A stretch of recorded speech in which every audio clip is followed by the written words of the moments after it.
So now we off to do what I do best, go feed my face. Good thing is the spindle looks good. It's the threads aren't all messed up. I stopped in enough time before anything really got damaged or anything. So, but boy, did it look like everything just exploded apart. So I think we got lucky. I think we timed it right. Like I said, it ain't over till it's over.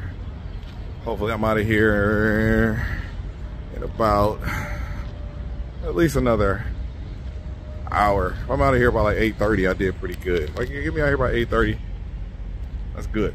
So they're already knocking on it, getting it done. Shouldn't be too much. So hopefully the Loves takes care of me. I keep saying Loves, I'm trying not to, but hopefully they take care of me. So far they've made everything right. I didn't have to pay for the tow. That was the biggest thing. And I'm not trying to pay for no repair. So hopefully it all gets sorted out really quickly, and truck will be back on the road in a couple hours. So let's see what happens. So I had to stop and get me some Taco Hell, and made a quick stop and wasn't expecting this. All these dang trucks, I'm like, keep like looking at the calendar, like the truck show ain't for another week. But these boys down here, clean. There's one truck I gotta show y'all that I seen over at the TA, and I heard him going down the road. Boy, that thing sound good. There's actually a couple trucks in here. I was sitting at the truck stop that I heard. Sorry, not the truck stop, Taco Bell. But everybody's pretty shiny, clean. But this one right here that's sticking out, I think this truck was from Iowa. Man, it was lit up. Wish I got a video of it when it was rolling down the street. But I was inside ordering my food. I'll come back to that one. This is the Florida truck right here. You know, seen that truck a lot down here. The other one. This one. I mean, you would think the show is this week, but everybody out here doing their thing, getting ready.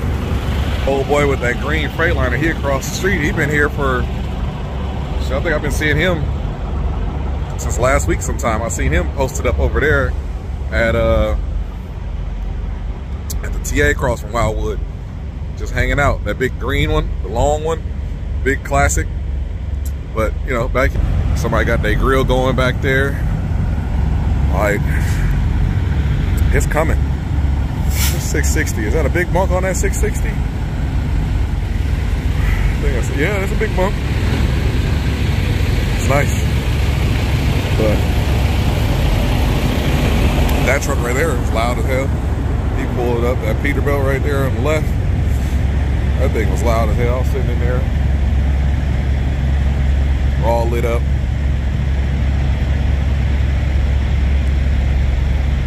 Oh, nice.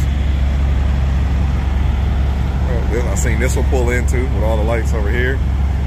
It was loud as all could be. Oh, here go that blue one again though. Well, you know, if it ain't one thing, it's another, right? Last night, now you know what it is. I did this one not too long ago. Now this one wants to kick my butt.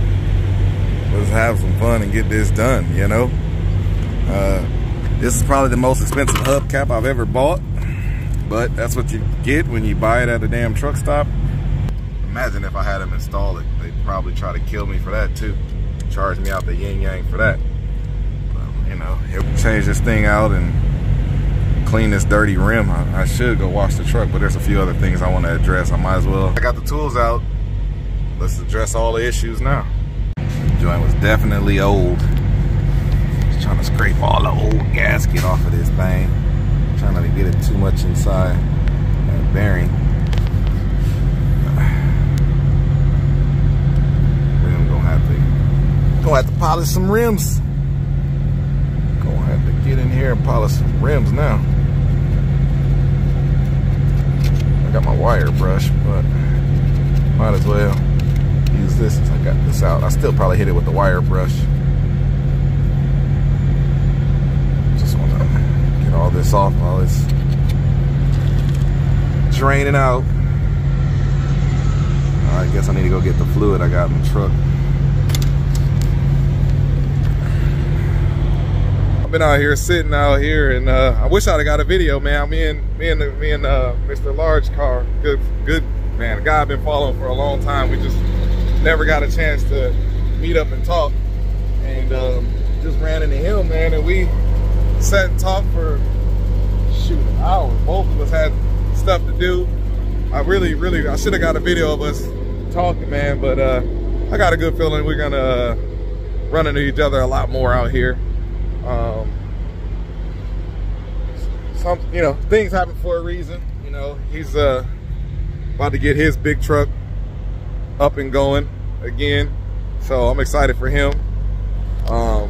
Hopefully it turns out pretty good for him. Don't have no issues with it, you know, but I'll try to get a bunch of these other little issues done up today. Gotta wait for that thing to drain out. I tried to go to this chrome shop like 3-4 times, man. Dude, I wonder if it's even got an open sign. I even went into the CB shop because I wanted to, you know, have somebody hardwire it to my battery. The dude said, man, what kind of truck? It's a W9. Well, I'm not too familiar with all trucks like that. Never mind. I already had somebody do a bad job once. No need to do it twice. All right, well, nope, still draining out a little bit. But I'm gonna get this done. Let me get this done and I'm gonna get back with y'all. So somebody got on my post. I'm dirty, I'm working on a truck right now. And said that the reason why my tandems slid out, even though on the video I said someone put my axle back together incorrectly. The hint is there. And that's why my tandem slid out like it did. Had the audacity to tell me, or the notion that is because it was my fault and I didn't do a pre-trip inspection. There's no way for me to check a nut that is behind a hub. Can't check that nut. Nobody ever has. We don't do that, or else you'd be taking them on your trailer and your truck. I have no clue what this guy did when he put this back together. Obviously, he put it back together with the wrong stuff, which we found out. He reused old stuff, even though they charged me for new stuff.